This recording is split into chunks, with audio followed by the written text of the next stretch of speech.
มาแล้วก็เฮ็ดเวียกบ้านเวียกเฮือนนำซอยเมีย อ๋อเพิ่นมาที่เพิ่นได้เฮ็ดเวียกบ้านเวียกงานนี่บ่ เฮ็ดกับข้าวให้เมียได้ก่อนสิไปถ่ายคลิปให้พ่อ อ๋อบ่ต้นนี่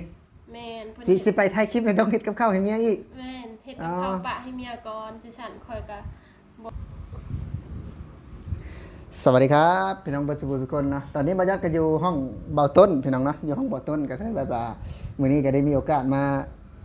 นั่งพูดคุยเนาะกับน้องมนต์แต่ว่ามื้อนี้บ่ยัดจะมาถามความรู้สึกเพิ่นนะพี่น้องแบบว่าเพิ่นเลี้ยงลูกผู้เดียวเนาะอยู่ในห้องแบบนี้นะส่วนเบาต้นสิเลิกงานก็ส่งเที่ยงส่งบ่ายแบบนี้นะในความรู้สึกเพิ่นเลี้ยงลูกนี่บ่ยัดอยากจะถามว่าเป็นจังไดเมื่อยบ่แล้วก็แบบว่าเป็นห่วงแฟนบ่ที่ไปหาเงินผู้เดียวแบบนี้นะเป็นจังไดไปเห็นแบบว่าเบาต้นไปหาเงินผู้เดียวแบบนี้นะเป็นจังไดเป็นห่วงเพิ่นบ่ ก็เป็นห่วงอยู่เนาะก็คือเป็นห่วงอยู่ก็เป็นห่วงแล้วก็สงสารเราอยู่เพราะว่าหาเงินผู้เดียวได้ค่าใช้จ่ายเรารับที่สอบหมดผู้เดียวเฮาบ่เลี้ยงลูกอยู่ห้องอีกสินะ อื ก็ ม เป็นห่วง ถ้าหากว่าไปเฮ็ดงานได้นี่ก็อยากไปบ่ แม่นก็อยากไป ก็เคยบอกกับเราอยู่อ่ะเราสิหับเอาลูกบ่ซุมื้อนะเพราะว่าเสร็จแล้วเราเลิกงานแล้วก็เอาลูกค่อยสิไปเฮ็ดงานในเครื่องมือก็เอา แต่ซึ่งไอ้ต้นเราบ่หับเพราะว่ายังน้อยอยู่เพิ่นว่า อ๋อคือไอ้ต้นนี้บ่รับเอาแบบว่าเอาดนๆว่าซั่นซะ แม่นไอ้ต้นยังเอาโดนบ่ได้เอาเป็นชั่วโมง2ชั่วโมงยังบ่ได้ เอาเพิ่นมาเพิ่นบ่ได้อุ้มซอยเนี่ย อุ้มชายุเป็นบางมื้อเพิ่นเมื่อยเพิ่นก็บ่ได้อุ้มจังซี่นะ อ๋อตอนนี้คือเบาต้นนี่หาเงินผู้เดียวเนาะ แม่น หาเงินผู้เดียวแล้วก็แบบว่าน้องมนต์นี่คืออยู่ห้องเลี้ยงลูก แม่นอยู่ห้องเลี้ยงลูก เออ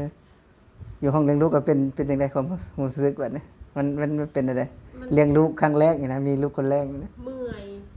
เนาะ อืม แต่ก็ดีอย่างหนึงลูกบ่ค่อยงอแงปานใด อืม เพราะว่าเลี้ยงง่ายอยู่เป็นบางมื้อสินะเด็กน้อยมันก็มีงอแงในบ่งอแงเนี่ย อันนี้จักเดือนแล้วนะ อันนี้2 เดือนน่าจะ20กว่ามื้อน่าจะ21วันมั้ง กำลังน่ารักเลยพี่น้องบ่แนวเบิ่งแก้มเพิ่นนี่นะ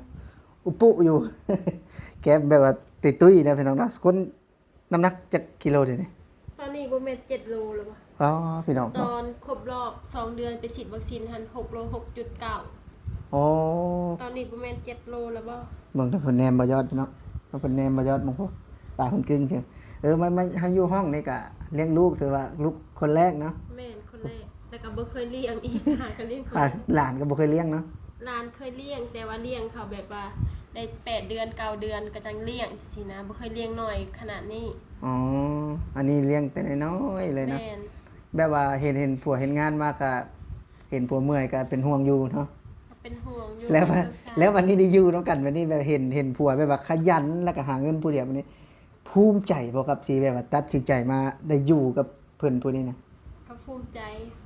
เนาะภูมิใจที่ว่าเฮาเลือกคนบ่ผิดจังซี่นะ อื ก็ภูมิใจ มแต่กี้หาแบบว่าก็ยังคือเครื่องอยู่หมู่ว่าได้ผัวเท่ามันหยังเนาะแต่กี้นะ แต่กี้ บ่ได้เครื่องเลยบ่แต่กี้คือ บ่ค่อยเครื่องแล้วนี่สิบ่ค่อยเครื่องเพราะว่าได้ผัวเฒ่าผัวหนุ่มบ่ค่อยเครื่องเพราะว่าเฮามักหันนะบ่ค่อยเครื่องหมู่เว้าเด้บ่ค่ อื อยเครื่อง มแบบมันปัจจุบันนี่แฮงภูมิใจเนาะที่แบบว่าแบบว่าเฮาบ่ได้เฮ็ดงานก็แบบว่าแฟนเฮานี่ผัวเฮานี่สามารถเลี้ยงเฮาได้บึงแยงเฮาได้นี่เนาะ แม่ ก็ยิ่งแบบว่าภูมิใจแล้วก็ประทับใจเองเนาะ แม่ คือจังเฮาก็อยู่ห้องเลี้ยงลูกเนาะมันก็เป็นการดีนะที่เนาะพี่น้องเนาะที่เฮาได้มีโอกาสคือน้องมนต์เพิ่นได้มีโอกาสเลี้ยงลูกเองแบบนี้เพราะว่าคือจัง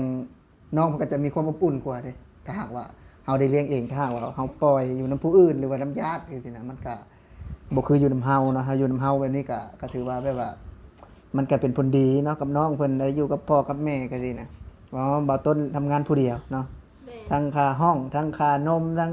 ค่านมนี่ นมนี่กินนมแม่ อ๋อยังดื่มนมแม่อยู่คือแบบว่ายังบ่ได้ดื่มนมกล่องเนาะ แม่นว่าสิหาแบบนมเสริมให้เพิ่นอยู่เผื่อแบบว่ามื้อใดมื้อหนึงแม่ไปเฮ็ดงานจังซี่นะมันจะบ่ยาก คือต้อง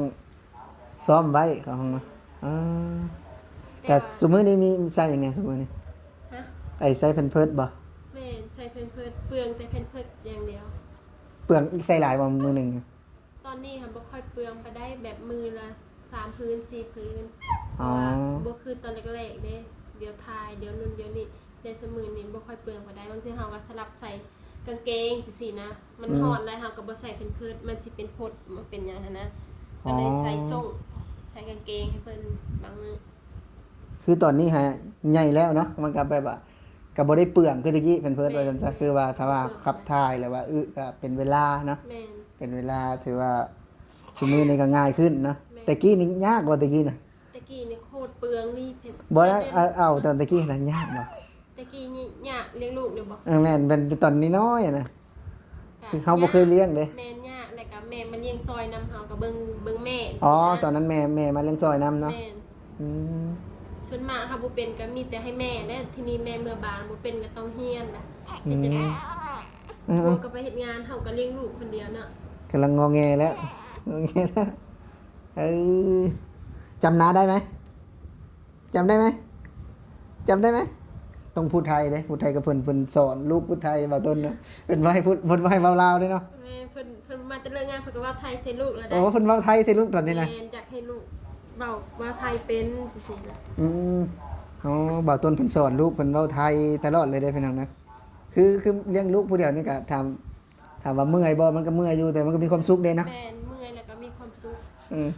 มีความ บัดนี้พ่อเพิ่นมาพ่อเพิ่นเฮ็ดได้พ่อเพิ่นมา ฮะ พ่อเพิ่นมาแต่ละมื้อนี่เพิ่นมาหอมมาหยังบ่ หอม หอมไปหอมแม่บ่หอมลูก หอมลูก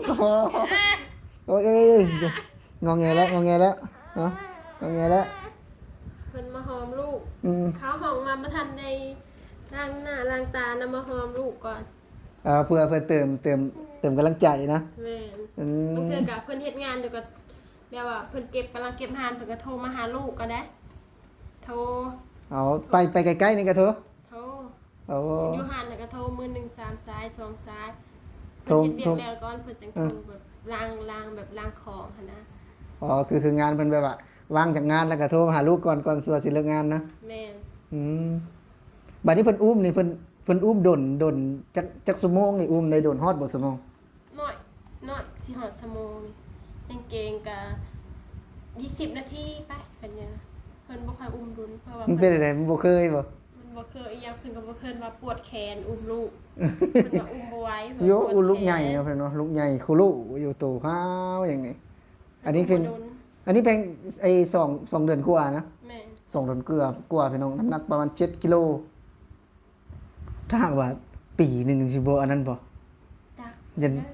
บ่เป็นปีหนึงสิ10กว่าโลพุ่นบ่ จัก สิบ่มีผู้บ่าวแล้วนี่อ้วนมันใหญ่หลาย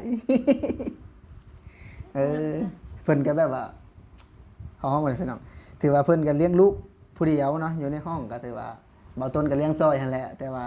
คือหลักๆเลยกับน้องมนต์เนาะจักเดือนนี่จังสามารถสิไปเฮ็ดงานได้เนี่ย ว่า4 เดือนว่าสิไปเฮ็ดงาน เอามันเป็นเพเอาสิไปเพิ่น ก็สิอุ้มไปเฮ็ดงานนำสินะ ก็ลองเบิ่ง แม่นลองเบิ่งบ่ฮู้ว่าสิเฮ็ดได้หรือบ่ ก็ให้เจ้เบิ่งนํ แม่น ยันแต่เด็กยันแต่นั้นเนาะพี่น้องเนาะยันแต่แบบว่าเพราะว่าเป็นร้านอาหารตามสั่งยันอย่างเดียวคือยัน กินกับข้าว แม่นกินกับข้าวกินแบบว่าพริกแกงอย่างต่างๆเนาะเพราะว่าเป็นร้านกับข้าวอะพี่น้องสมมุติว่าเฮาไปนั่งอยู่หน้าร้านเนาะมันก็อาจจะสมมุติว่ามันจะมีควันขึ้นเนาะแบบเวลาไอ้ดูดอันที่ระบายที่ดูดขึ้นเนาะก็อาจจะดูดขึ้นบ่หมดนี่ก็ลำบากอยู่เนาะถ้าหากว่าไปเฮ็ดนะแต่ว่าเฮ็ดได้ก็ดีนะหาเงินซอยกันก็ถือว่ามันก็จะได้มีเงินเก็บแล้วก็ได้มีเงินใช้จ่ายในครอบครัวนี่หลายขึ้นเนาะว่าจะก็อยากให้ไปเฮ็ดงานเนาะถ้าเฮ็ดได้นะแต่เฮ็ดบ่ได้ก็ให้บ่ต้นเนาะทำงานก็อย่าจมใส่เมียหลายเนาะไม่แต่ว่าเท่านั้นเนาะ แม่น มีจมอยู่มั้ยเขาถามหน่อยนึงมีจมบ่ ถามว่าเราก็มีจมข่อยก็มีจมเพราะว่าเราเฮ็ดงานแล้วก็เมื่อยสิแล้วก็ อ่า บางเทื่อก็เราไปถ่ายคลิปจังซี่นะกลับมาเราก็เฮ็ดเวียกบ้านเวียกเฮือนนำซอยเมีย อ๋อเพิ่นมาที่เพิ่นได้เฮ็ดเวียกบ้านเป็นงานนี่บ่ เฮ็ดกับข้าวให้เมียได้ก่อนสิไปถ่ายคลิปให้พ่อ อ๋อบ่ต้นนี่ แม่นเพิ่น สิ เฮ็ด สิไปถ่ายคลิปนี่ต้องเฮ็ดกับข้าวให้เมียอีก แม่นเฮ็ดกับข้าวปะให้เมียก่อนสิสั่นข่อยก็บ่แบบว่าบ่คือตอนท้องเฮาไปซื้อกินเองได้เพราะตอนนี้เฮาอยากลูกเฮาไปซื้อกินเองบ่ได้อะนะ อ๋อคือก่อนสิไปเฮ็ดงานนี่เนาะตอนสมมุติว่าเลิกงานมาแล้วเนาะ แม่น คือเพิ่นเลิกงานตอนช่วงเที่ยงเนาะก็ต้องเฮ็ดกับข้าวให้เมียก่อน แม่นเฮ็ดกับข้าวปะไว้ก่อนส่วนข้าวยังค่อยหุงเองได้ค่อยนึ่งเองได้อะสินะอยู่ห้องแต่กับข้าวค่อยบ่สามารถที่ว่าสิอุ้มลูกไปซื้อได้เพราะตลาดมันก็ไกลเติบ อ๋อถ้าเฮ็ดมันก็นานเนาะเพื่อแบบว่าเฮ็ดก็ลูกตื่นมื้อนี้เนาะ แม่น อ๋อคือบ่าวต้นเพิ่นเอาใจใส่อยู่เด้พี่น้องเด้หลายคนว่าโอ๊ยบ่าวต้นนี่ไปแต่เฮ็ดงานนะไปแต่ถ่ายคลิปเนาะจากเลิกงานแล้วบ่าวต้นก็ไปถ่ายคลิปแบบนี้นะโอ้ยบ่เบิ่งลูกเบิ่งเมียเลยพ่ะว่านะ เบิ่งเลยเราก็เบิ่งเพราะว่าส่วนลูกเราก็ถึงเราอยู่ห้องเราก็เอาซอยบ่ดนหั่นน่ะลูกเพราะว่า เราเขาเป็นผู้ชายเนาะบ่ค่อยถนัดยังน้อยอยู่หั่นนะ อืม มันคือใหญ่แล้วหาตัวได้จังซี่ค่ะนี่มันยังน้อยมันตัวบ่ได้บ่ฮู้ว่ามันให้อีหยังหั่นนะ แบบว่าเพิ่นบ่รู้เรื่องนะ แม่น คือว่าแบบว่าร้องไห้เพราะอะไรเนาะหรือว่าเป็นอะไรถึงร้องไห้เนาะ